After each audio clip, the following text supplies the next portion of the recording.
하나님이 9번이나 재앙을 내렸지만은 바로는 완악하게 버티자 이제 최후의 카드를 꺼냈습니다. 10번째는 애굽의 장자는 물론이요, 본문에는 가축이라고 되어 있지만 7절에 보다시피 짐승, 개, 모든 생축의 초태생을 죽이는 엄청난 벌을 내립니다. 그러니까 가축, 말, 낙타같이 경제적으로 군사적으로 유용한 동물뿐만 아니라 애완용 동물도 죽였고, 또 거기에는 우상 숭배함에 어떤 신성시하는 동물들도 포함되는 것입니다. 말하자면 애굽의 가정, 경제, 국방, 종교 등등 모든 분야를 완전히 멸망시키겠다는 선언인 셈입니다. 그래서 이 10번째 재앙의 경우에는 앞에 9번 재앙과 비교해 볼 때 같은 점도 있지만은 다른 점이 훨씬 더 많습니다. 같은 점은 우선 재앙의 종류를 미리 경고했다는 겁니다. 그건 하나님이 강력한 의지를 가지고 계획을 짜서 그 징벌의 전 과정을 하나님이 주관하셨다는 것입니다. 그리고 무엇보다도 같은 것은 애굽만 피해를 보았고 이스라엘과 이스라엘이 거주하는 고센 땅에는 전혀 영향을 미치지 아니했습니다. 몇 번 설교한 대로 구별하시는 하나님이라는 걸 여기서도 입증했는데 본문 7절에 다시 분명히 확인하고 있습니다. 다른 점은 우선 첫째, 9번의 재앙 가운데는 큰 피해가 있기 전에 숨통을 틔워주었습니다. 인명은 직접 손을 대지 아니했습니다. 그러니까 바로가 계속해서 번복이 가능했는데 지금은 바로의 물론이요, 애굽의 모든 장자를 다 죽였습니다. 혹시라도 자녀가 없는 집에는 아끼던 애완견까지 죽었다. 단 한 집도 빠지지 아니하고 전국이 초상집이 된 것. 그러니까 6절에 애굽에 전무후무한 부르짖음이 있을 수밖에 없는 겁니다. 두 번째로 다른 것은 지금까지는 모세를 통해서 간접적으로 벌을 줬는데 4절에 밤중에 내가 애굽에 들어가리라. 하나님이 직접 심판의 칼을 휘두른 것입니다. 또 세 번째는 8절 끝에 보시면 모세가 바로에게 경고한 후에 심히 분노했다고 합니다. 가뜩이나 성격이 급한 모세가 그동안 참은 것만 해도 대단합니다. 모세가 80년간 연단이 됐기 때문에 또 5번이나 하나님과 실험을 했기 때문에 자기 소명에 얼마나 엄중한 걸 아니까 하나님의 종으로서 자기 맡은 일만 묵묵히 수행한 것입니다. 그 결과는 하나님께 전부 일임했습니다. 10이라는 숫자는 알다시피 충만한 것, 꽉 찼다는 의미입니다. 지금 10번째 장은 하나님의 인내의 한계가 도달한 거죠. 모세가 하나님으로부터 당신께서 직접 벌하겠다는 계시를 받을 때에 하나님의 불같은 진노를 모세가 절감한 겁니다. 거기다가 성령이 역사해서 그 하나님의 심정이 그대로 모세에게 심어진 겁니다. 네 번째로는 모세가 바로의 면전에서 분노를 했는데도 바로는 꼼짝없이 당하기만 합니다. 왜냐하면 3절에 그들이 모세를 아주 위대하게 보았다라고 하는 겁니다. 첫 대면에 바로가 여호와가 도대체 누구간데 그랬습니다. 그 정도로 멸시했습니다. 왕의 체면이 있고 성경의 기록이라서 그렇게 점잖게 표현한 것이지 시체말로 바꾸면 도대체 어디서 굴러먹던 이름이냐, 그런 뜻이 나죠. 그런데 지금 천하의 패권을 쥐고 있고 스스로 신으로 자부하는 바로입니다. 노예의 민족에, 노예 종족에 80 넘은 노인이 그 왕 앞에 화를 내는데도 평소 같으면 그 자리에서 처형감인데 찍소리 못하고 있는 거예요. 5번째로는 은금의 폐물을 챙겨가 나왔습니다. 단순히 출애굽을 허용한 게 아니고 돈까지 주면서 제발 좀 나가달라고 사정을 한 겁니다.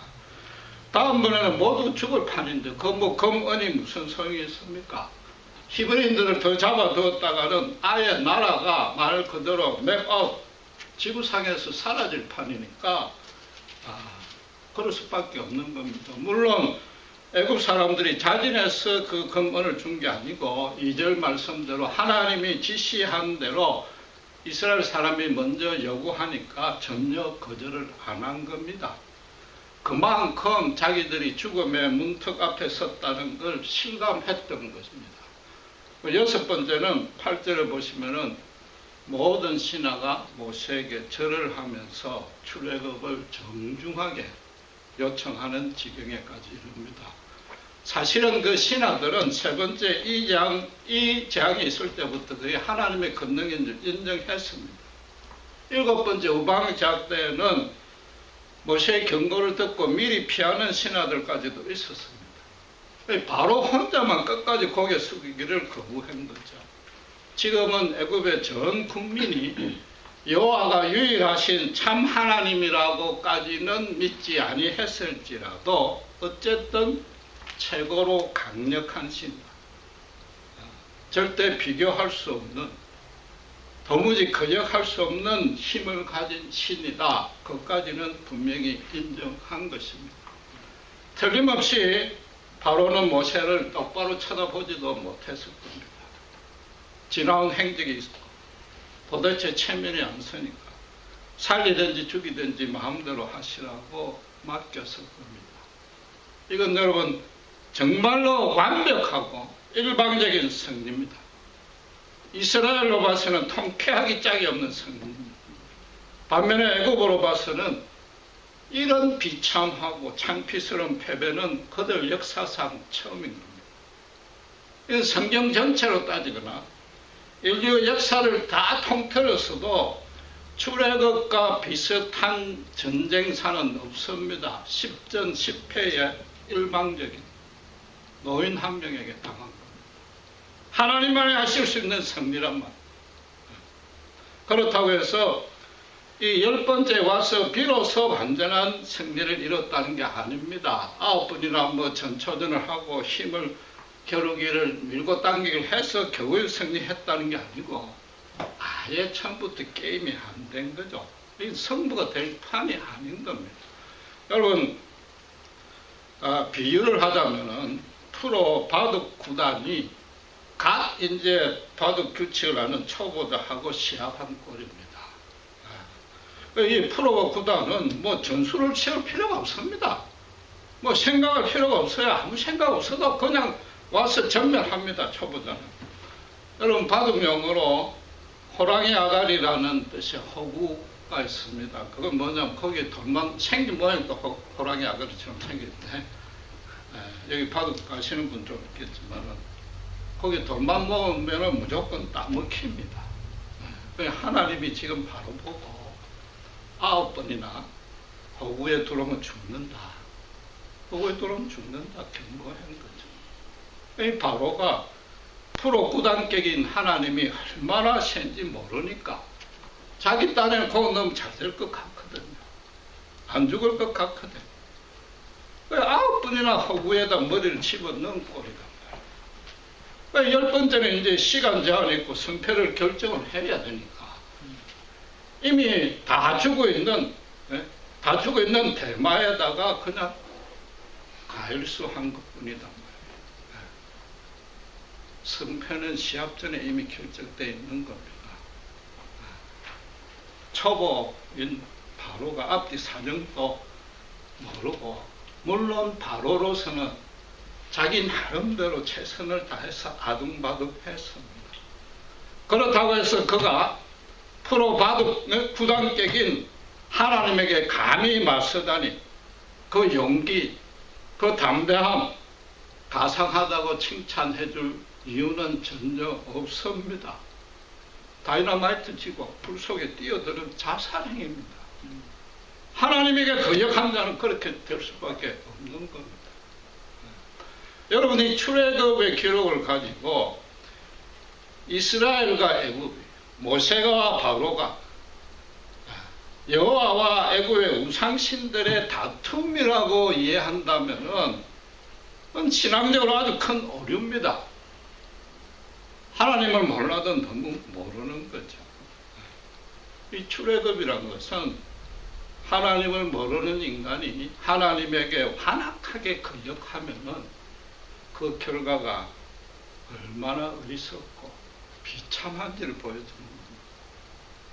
그에 대비해서 하나님의 인자는 얼마나 풍성한가, 끝이 없는가, 그걸 지금 계시하고 있단 말이에요. 문제는 모든 사람이 근본적으로 인간을 높이고 이기적입니다. 인간 중심으로 생각을 하다 보니까 이런 기록을 보면은 애굽이 너무 일방적으로 당하는 것 같으니까 좀 불쌍해 보입니다. 왜 꼭 모든 장자를 죽여야 되느냐? 잘못을 따지자면 아비인 바로가 잘못한 거지 그 아들이 무슨 죄가 있느냐? 아예 처음부터 아니면 지금 10번째라도 아예 신하 몇 명을 뻔뻔기로 벼락을 쳐서 팍 죽여버렸더라면 이게 일찍 끝날 거 아니냔 말이에요. 상호 희생도 없이 너무나 쉽게 끝날 것이고 그게 훨씬 더 자비로우신 하나님을 돋보이게 할 수 있지 않느냐는 그런 생각이 들 수 있습니다. 여러분, 그러나 뻔때를 보인다는 것은 하나님의 성품과 전혀 합당하지 않습니다. 하나님이 뻔때를 보이는 법은 없습니다. 여러분, 요즘 큐티하는 민수기 16장에 고라당 반역에 땅에서 삼킨 250명인데 그게 뻔때를 보인 게 아니란 말이에요. 하나님에게 직접 반역한 자들입니다. 그 정도가. 그때 그 사건 때 모세, 말하자면 하나님에게 불평하고 원망하면서 연명으로 14,700명이 죽었는데 그 중에 죄 없이 억울하게 죽은 자도 단 한 명도 없는 겁니다. 지금 애굽의 국민 전부가 우상 숭배에 빠졌습니다. 인간에 불과한 바로를 신이라고 추앙했습니다. 히브리인들을 노예라고 차별하고 학대하고 그 대가로 자기들만 호의호식했습니다. 하나님은 벌 줄 자를 반드시 벌을 주시고 상 줄 자는 반드시 상을 주십니다. 뻔때를 보인다는 것은 다른 사람이 두려워서라도 빨리 항복은 하겠지만은 그건 그냥 두려워서 믿는 척 하는 것 뿐입니다. 하나님은 계속 두려움의 대상으로 남아있지 거기에 진정한 감사와 경배가 없단 말이에요. 몇 사람을 뻔때를 보이는 건 그거야말로 뭘? 차별하는 하나님이죠. 차별하는. 지금 장자만을 죽였다는 이게 영적인 아주 중요한 진리가 내포되어 있습니다. 인간들 사이에 도덕적으로 따져서 우수한 자가 있고 열등한 자가 있다. 그걸 가릴 수가 있다는 게 전제가 되었는데 거기에 장자만 죽였다고 되면 어떤 결과가 됩니까? 모든 집에 한 집도 빠지지 아니하고 큰아들만 제일 악한 자라 이런 결론이 되잖아요. 상식적으로 말도 안 되는 거죠.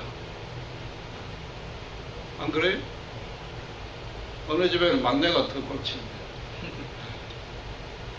그거야말로 장남을 차별한 겁니다.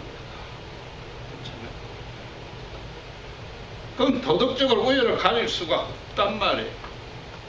그러니까 장남을 죽였다는 얘기는 그 집안을 대표해서 죽입니다. 모든 사람을 하나님은 절대로 차별하지 아니하는 자, 공평하게 죽입니다. 누구만 특별히 죽어야만 될 만큼 더 악한 자도 없고 누구만 특별히 살려줘야 될 만큼 선한 자도 절대 없는 겁니다. 하나님의 진노와 심판을 피해갈 때는 단 한 명도 없습니다. 하나님이 10번째 가서 처음으로 인간의 목숨에 직접 손을 댔습니다. 이건 하나님의 긍휼이 끝났다는 겁니다. 그걸 끝내 거부한 자는 심판을 받는다는 겁니다. 대신에 이 10번 장으로 인해서 출애굽이 이루어졌습니다. 하나님 안에 있는 당신의 자녀는 구원을 해준 겁니다. 구원이 실현된 겁니다. 같은 시간 그들의 인내의 결실이 열매가 맺힌 겁니다. 이 구원받은다는 지금과는 전혀 다르고 새롭고도 더 풍성한 긍휼 안에 들어오고 그 긍휼을 누릴 수 있게 되는 겁니다. 애굽이 일방적으로 10번이나 당하니까 불쌍하다는 것은 아직도 인간을 앞세우는 인간적인 적입니다. 엄격히 말하면은 하나님이 얼마나 공평하신 분인지, 얼마나 인자가 넘치시는 분인지 잘 모르는 탓입니다.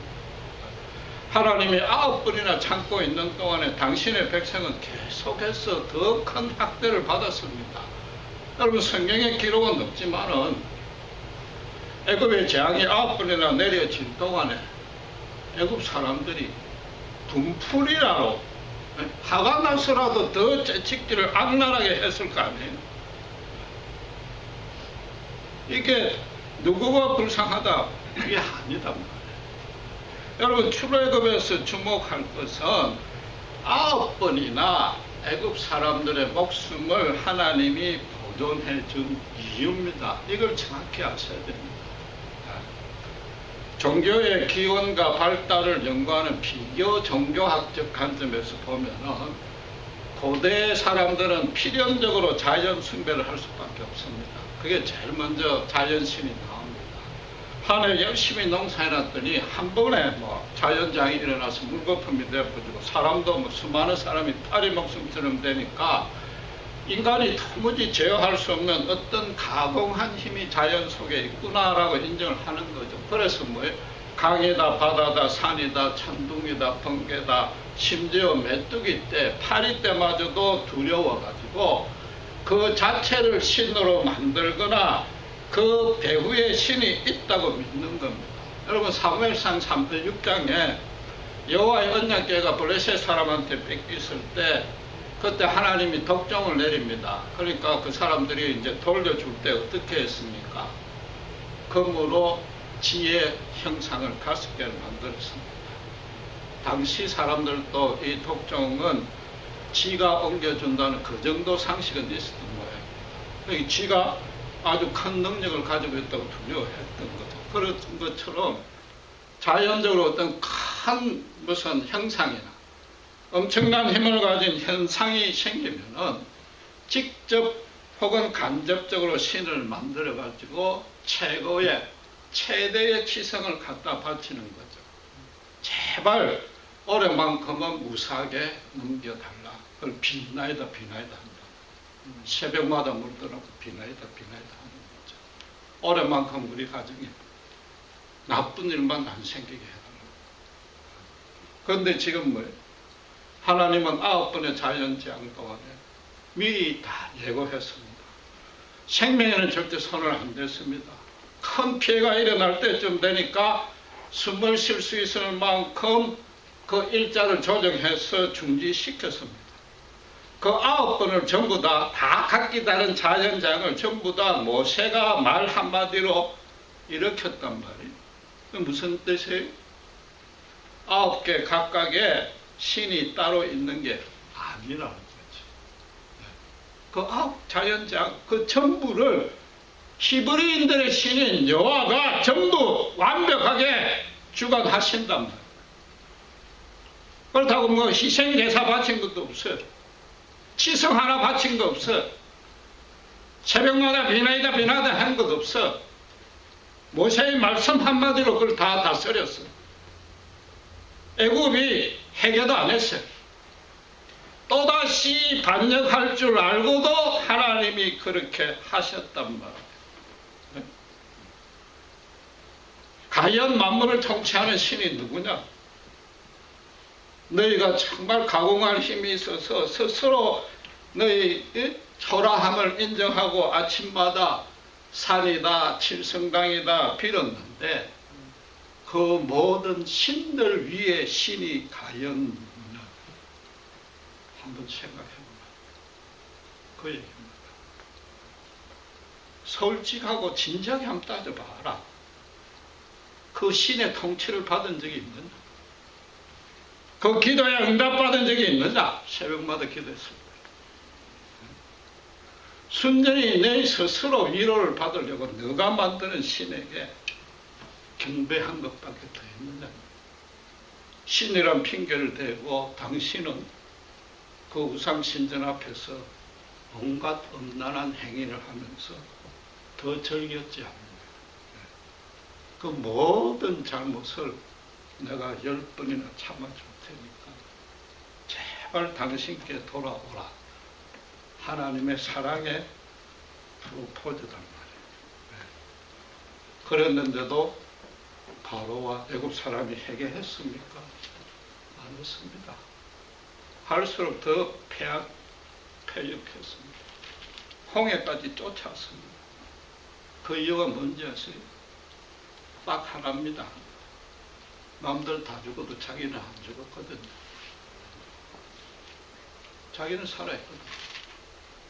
바로가 10번이나 번복한 거는 그겁니다. 백성들은 죽어나가는데 자기는 개구리가 침상에 한 번 올라온 거 그것 말고 피해된 게 전혀 없단 말이에요. 그것도 사실은 하나님이 왕의 입장을 살려주려고 그래요. 체면만 살려주는 그 체면 때문이 아니고 왕 네가 진정으로 항복을 해야 국민들도 진정으로 항복할 것 아니냐.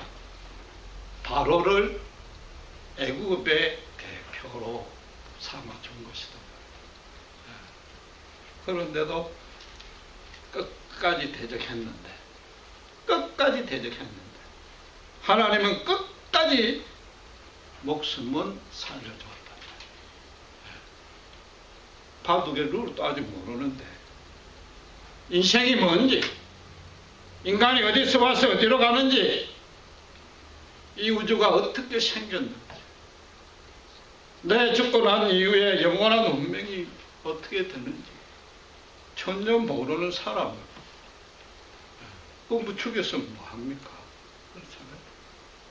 바둑 초급자를 한판 떠보고 못 본다고 그냥 절망만 주고 상처만 주고 그만둔다면 그건 프로가 아닌 거죠. 어떡하든지 실력을 쌓게하고 성장시켜줘야 된다면 그게 더 중요했단 말이에요.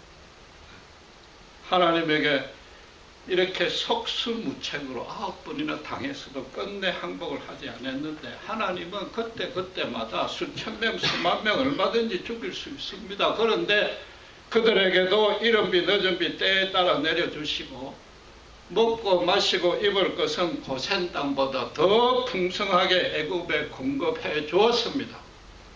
그 이유가 뭐예요? 하나님은 인간의 육체적 생명에 대해서는 그건 중요한 이슈로 삼지 아니한단 말이에요.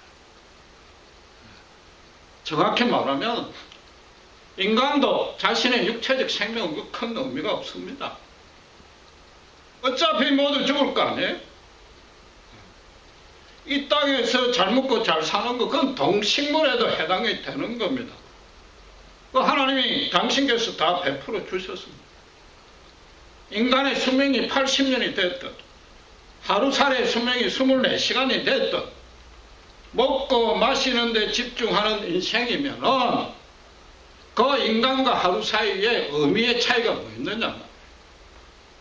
더 오래 살았다는 거 그거 딱 하나뿐이지 않느냐. 그 더 오래 살았다는 의미도 뭐냐. 아둥바둥 고생하면서 헛되게 사는 것밖에 더 있느냐 말이야.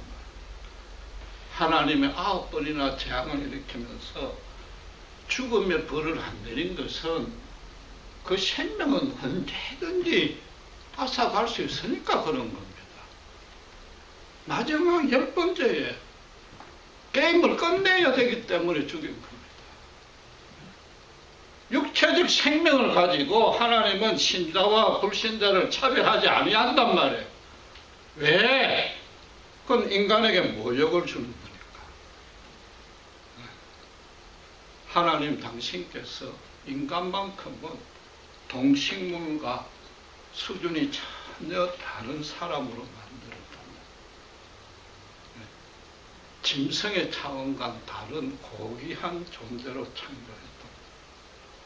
육체적 생명, 죽음을 가지고 인간을 위협하거나 조종하지 아니하십니다. 하나님, 당신께서 그건 절대로 할 수 없는 일이에요. 창조의 원리를 위배하는 거예요. 당신의 성품을 거스르는 거예요. 일종의 뻔때를 보여준다. 이건 독재자나 하는 거예요. 불신자들 중에 누가 봐도 저건 천벌을 받을 흉악한 죄인들이 마음껏 설치도록 왜 허용하는가? 그 이유가 뭐예요? 스스로 그냥 짐승처럼 살도록 놔두는 겁니다. 그게 로마서 1장이 하는 얘기예요. 왜 저런 자를 놔두는가? 그 자체가 하나님 차별해 달라야겠죠. 나는 쟤보다 낫다는 거죠. 인간은 그런 존재가 아니란 말이에요. 인간은 하나님이 호에 당신의 생기를 직접 불어넣어 주셨어요. 영적인 생명을 가진 거예요. 다른 어떤 피조물과는 다른 겁니다. 이 땅에 먹고 마시고 있는 걸로는 절대적으로 너희의 궁극적인 기쁨, 만족, 행복을 못 느낀다. 동물에게는 본능이란 소프트웨어를 깔아줬고 인간에게는 영혼이란 걸 PSU, GPU, 핵심 코어로 넣어놨단 말이에요. 하나님과의 영적 교제를 안 하는 인간은 그분으로부터 생기를 날마다 공급하지 아니하면 절대로 활기차고 기쁘고 의미 있고 가치 있는 삶을 살 수 없는 겁니다. 아무리 가진 것 돈 많고 권력 많고 명예가 많아도 하나님은 그것 전혀 보지 아니하십니다. 그 결말은 허망하고 갈급한 것뿐입니다. 하나님이 그렇게 만들어 놨기 때문입니다. 그들 중에 분명히 인간적으로 선하고 업적도 위대합니다. 나름대로 의미 있는 인생을 살아보려고 최고의 노력을 합니다. 그러나 하나님이 인간에게 유일하게 관심 갖고 인간에게 바라는 것은 딱 하나입니다. 고달픈 인생길에 제발 내하고 손잡고 함께 걸어간다. 영적인 생명으로 살려내는 겁니다.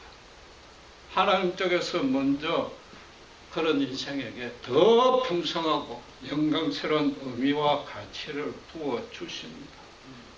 단 하나 조건, 진심으로 예수 십자가 앞에 겸손하게 저는 죄인입니다. 그 고백만 해라.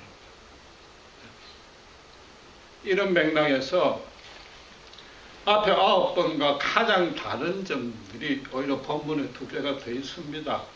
1절 보시면은 애굽이 정령 너희를 내보내리라고 그랬습니다. 정령.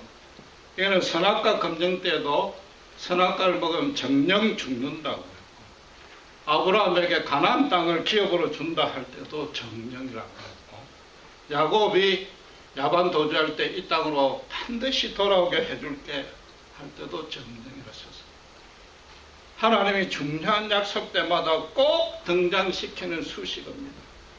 당신의 약속은 한치의 부족 없이 완벽하게 당신께서 반드시 이루시고야 만다는 뜻입니다. 이루어지지 아니하고 지나가는 법은 상상도 못한다 이겁니다. 그게 정령입니다. 두 번째는 7절에 보시면은 이스라엘의 개를 혀가 움직이지 않게 해준다고 했습니다. 이게 애굽 땅에 장자가 죽는 심판이 있으니까 너무 두려워서 꼼짝 안 하는 게 아닙니다. 고센 땅하고 애굽 땅은 멀리 떨어져 있습니다. 개는 뭐예요? 주변의 작은 움직임이나 냄새만 맡아도 제일 먼저 탐지하는 동물입니다. 그러니까 집 지키는데 최적의 개단 말이에요. 개가 혀를 안 움직인다. 소리는 그냥 혀도 안 움직인다. 무슨 뜻이에요? 주위에 아무런 움직임이 없다는 거예요. 고센 땅에 어떤 불안과 소요가 없다면 오직 평강뿐이더라. 육체적으로는 그 육체적 생명으로는 고달플 수도 있고 안락할 수도 있으나 그 영혼의 생명은 하나님이 계속 붙들어주는 은혜 가운데 있더라. 애굽에는 지금 전부가 초상집이 나가지고 눈물의 바다에 나라가 떠내려갈 편인데 이스라엘 사람은 물론 여전히 애굽 간원들에게 더 많은 매를 받고 있는데도 그런 가운데도 너희의 참 기쁨이요 참 만족인 하나님과 교제하는 데는 동행하는 데는 전혀 손상 없게 해준다. 이제 곧 출애굽이 이루어질 것이다. 아브라함의 언약이 실현될 소망을 안고 잠잠하게 하나님 하시는 일을 지금 기대하고 있더라. 그런 고요와 평화 가운데 있더라. 여러분, 이런 맥락에서 볼 때 인간이 짓는 가장 큰 죄는 뭡니까? 하나님 밖에서 만족과 기쁨과 행복을 추구하는 겁니다. 영적인 생명에 전혀 관심이 없는 겁니다. 육체적인 생명, 먹고 마시는 게 충만하면 다라고 생각하는, 거기에다 인생의 목적을 두는 자입니다. 도덕적 의인일 수 있고 남들로부터 법 없이도 살 수 있다는 칭찬을 받았지만 하나님을 끝내 거역을 한다. 하나님을 가장 크게 모욕한 거죠. 왜? 아까 이야기한 거. 너희는 절대로 그런 존재로 안 만들었다. 짐승의 존재로 안 만들었다. 출애굽 때, 가나안 때 왜 생축까지 다 죽이느냐? 인간의 죄 때문에 생축까지 죽인 게 아니란 말이에요. 인간이 생축의 수준에까지 내려갔으니까 그걸 정확하게 알게 하기 위해서 생축도 함께 죽이고 하나님이 짐승까지 죽이는 그런 잔인한 기독교의 하나님이 아니란 말이에요. 인간이 생축 수준까지 내려갔으니까 그것도 10번이나 참아줬는데 가나안은 400년 안에 그 전까지 찾으면 수천 년을 참아줬는데 여러분 아들 중에 나쁜 짓만 해가 감옥에 들락날락하고 평생에 부모에게 속썩이는 아들이 있을 수 있습니다. 그래도 그 아들이 부모에게 항상 미안하다고 편지를 보내는 그런 아들과 그러다 보니까 그 가난한 집안에 도무지 아버지한테 기대할 거 없으니까 일찍 나가서 자기 혼자 공부해가 출세한 아들이 판검사 되었는데 아버지가 그러지 않았으면 더 높은 자리에 올라갈 수 있는데 그러면서 절연해버리고 연락도 안 하는 아들. 누가 더 참 아들이다. 누가 더 하나님 사랑하는가. 그러나 부모 심정은 이 끝까지 아버지라고 인정 안 하는 이 아들도 너무너무 안타깝고 사랑스러운 겁니다. 그런데 그 아들이 어떻게? 죽을 때까지 아버지라고 인정을 안 해버려서 그럼 죽고 난 이후에는 아버지와 그 아들의 관계가 회복될 기회는 전혀 없어요. 그렇죠? 그럼 불신자가 예수 못 믿고 죽으면은 예수 안 믿었다고 기독교 안 믿었다고 죽이는 게 아니고 그 아버지의 그 똑같은 심정으로 하나님의 그 안타까운 마음에서 결국은 더 이상 회복될 길이 없으니까 그걸로 땡! 그게 심판이라고. 그 반대가 기독교의 구원이다. 그렇잖아요. 여러분, 하나님 앞에 그럼 인간이 가장 선한 일은 뭐냐? 오직 기쁨, 만족, 안전, 행복을 하나님 안에서 찾는 겁니다. 하나님께만 소망을 주는 겁니다. 영적인 생명이 충만해지는 것을 매일매일의 목표로 삼는 겁니다. 매일매일 말씀과 기도를 통해서 하나님께 생기를 공급을 받는 겁니다.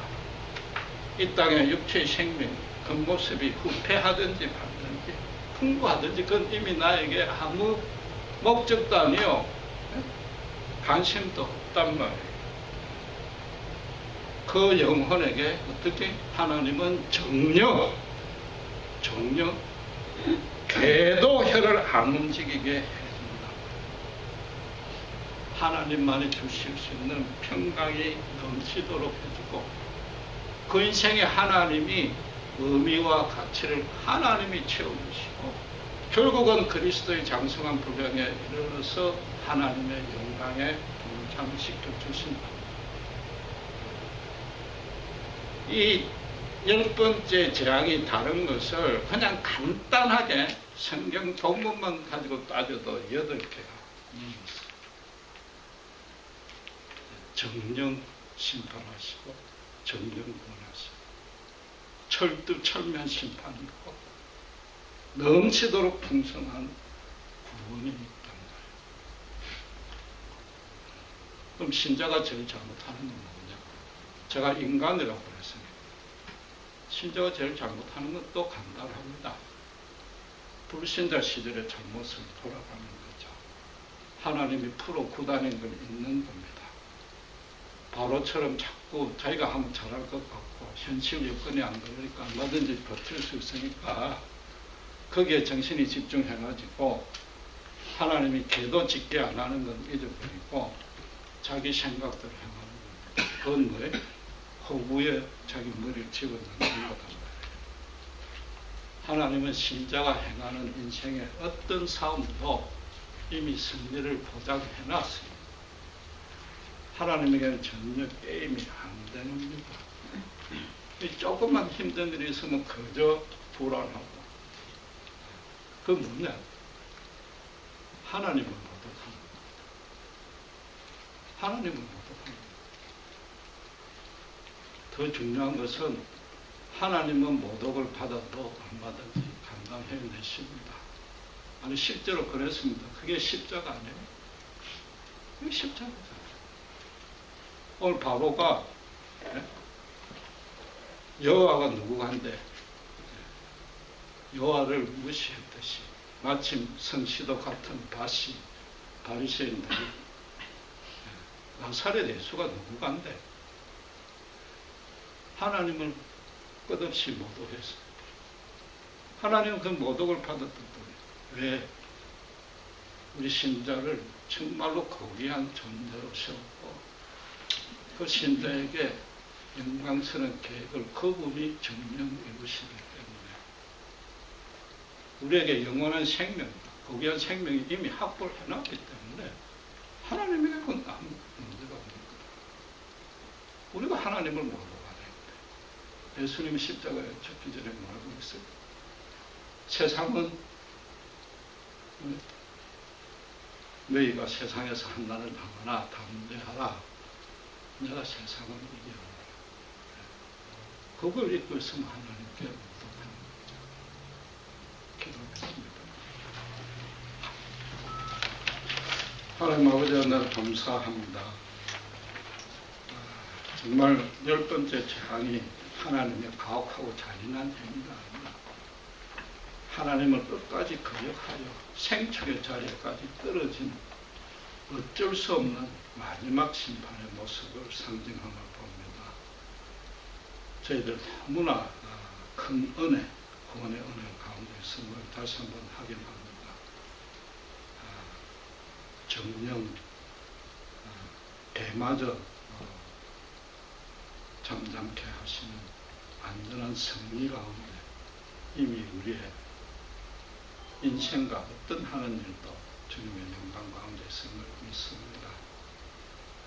다시 한번 그 불신자 시절의 어리석음, 무지함, 육체적 생명만 귀하게 여기는 하나님을 모독하는 죄를 범치 아니하도록 저희들을 붙들어 주시고 날마다 기도와 말씀 가운데 하나님의 넘치는 생기를 불어넣어 주시옵소서. 오직 그 생기만이 우리의 사망자를 다시 한번 고백하며 우리 주 예수 그리스도 이름으로 기도드렸습니다.